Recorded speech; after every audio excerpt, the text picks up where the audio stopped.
आदरणीय परिवारजन नमस्कार।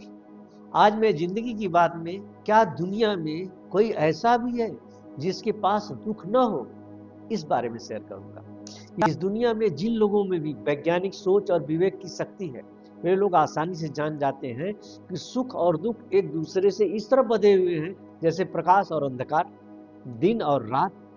यही एक ही यानी सुख और दुख, दुख और सुख एक दूसरे में परिणत हो जाता है और इससे इस संसार का कोई भी अछूता नहीं रहता है। ये सबके पास आते जाते हैं। वैज्ञानिक सोच वाला और विवेकी पुरुष स्पष्ट देखता है कि मनुष्य पूरा जीवन मृग मरीचिका के पीछे दौड़ता रहता है और कभी भी वो अपनी इच्छाओं और वासनाओं को पूर्ण तृप्ति नहीं दे पाता है। भारत के महान ग्रंथों में से एक ग्रंथ महाभारत, जिसकी रचना वेद व्यास जी ने किया है, जिसमें एक प्रसंग महाराज धर्मदास युधिष्ठिर से संबंधित है, जिसमें उन्होंने कहा है कि जीवन में सबसे आश्चर्यजनक घटना तो यह है कि हम प्रतिक्षण प्राणियों को मृत्यु को प्राप्त होते हुए देखते हैं, फिर भी सोचते हैं कि हम कभी नहीं मरेंगे। अपने चारों तरफ कुछ अज्ञानियों, कुछ अविवेकियों और कुछ वैज्ञानिक सोच से कोसों दूर रहने वाले लोगों से घिरे रहकर हम सोचते हैं कि हम ही एकमात्र ज्ञानी, पंडित, सर्वज्ञ हैं। चारों ओर सब प्रकार के क्षणिक अस्थायी अनुभव से घिरे रहकर सोचते हैं कि हमारा प्यार ही एकमात्र स्थायी शाश्वत प्यार है। यह कैसे हो सकता है? Nothing is permanent. इस दुनिया में प्राणियों का प्यार भी स्वार्थ से भरा है। संसार में ज्ञानी और योगी कहते हैं कि दोस्तों का प्रेम, माता पिता का प्रेम, संतान का प्रेम, यहाँ तक कि पति पत्नी का प्रेम भी धीरे धीरे क्षीण होकर नष्ट हो जाता है। प्रकृति का खेल बहुत ही निराला है। सबका अंत यानी नाश ही इस संसार का धर्म है। यह किसी भी वस्तु को अछूता नहीं रखता। सतयुग का अलंकार स्वरूप पृथ्वीपति मानधाता इस संसार से चले गए। महासमुद्र पे जिन्होंने सेतु बांधा वो चले गए। 10 सिर वाले रावण को मारा था वह भी नहीं रहे।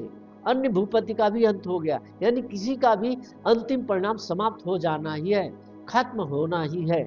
जब लालची मनुष्य इस संसार की समस्त वासनाओं में निराश हो जाता है, तब उसे फॉर मोमेंट, क्षण भर के लिए यह भाव विचार उसके मन में आता है कि यह संसार भी कैसा भ्रम है, इल्यूजन है।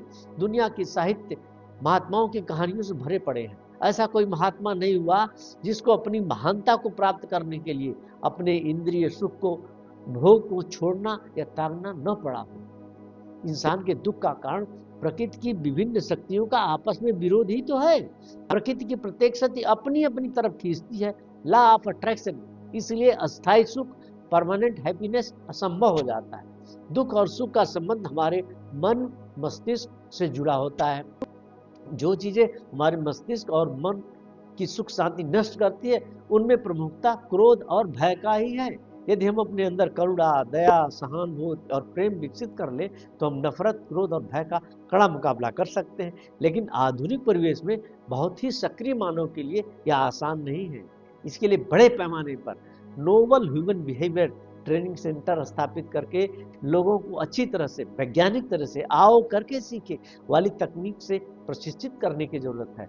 हर इंसान को आंतरिक सुख शांति बनाए रखने में दया, प्रेम और करुणा वास्तव में बहुत मदद करती है। यह इंसान के जीवन का बहुत ही महत्वपूर्ण कारक है। मनुष्य एक विशेष सामाजिक प्राणी के रूप में अपने सुखमय, शांत और सुनहरे भविष्य के लिए, साथ ही साथ मानवता का कर्ज अदा हेतु उसे समाज के अन्य मनुष्यों का ख्याल रखना होगा, क्योंकि एक मनुष्य का भविष्य समाज के अन्य मनुष्यों के भविष्य पर निर्भर करता है न पते की बात? यदि ध्यान से सोचेंगे तो समझ में आ जाएगा। यदि इंसान दुनिया में अधिक शत्रु बनाएगा तो उसे ज्यादा तकलीफ और कष्ट होगा, और यदि अधिक मित्र बनाएगा तो उसे हर तरफ से मदद मिलेगी और उसे लाभ ही लाभ होगा।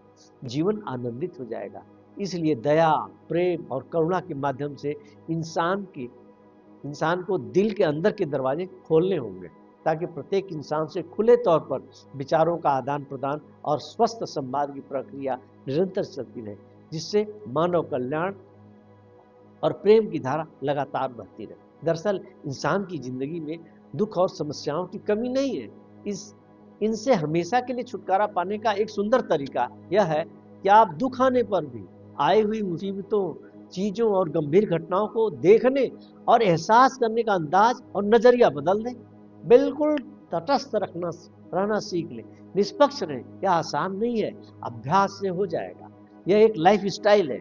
यूनाइटेड स्टेट्स ऑफ अमेरिका के प्रेसिडेंट अब्राहम लिंकन अक्सर कहा करते थे कि हम लोग शिकायत कर सकते हैं कि गुलाब के फूलों में कांटे हैं, और उसी समय खुशी भी महसूस कर सकते हैं कि गुलाब के पौधों के कांटों में फूल है। आपका नजरिया और सोच आपके जीवन को कैसे प्रभावित करता है, इससे पहले आपको जीवन के उन अनुभवों पर गंभीरता से विचार करना जरूरी होता है जो उन सबको प्रभावित करते रहते हैं। फिर उन सबको समग्रता से विचार करते हुए एक बिल्कुल साफ दृष्टिकोण विकसित करना ही उद्देश्य होना चाहिए। जिंदगी में दुख और मुसीबतों से बचकर ही खुशहाल जिंदगी का आनंद लिया जा सकता है। जय हिंद, जय भारत के लोग, नमस्कार।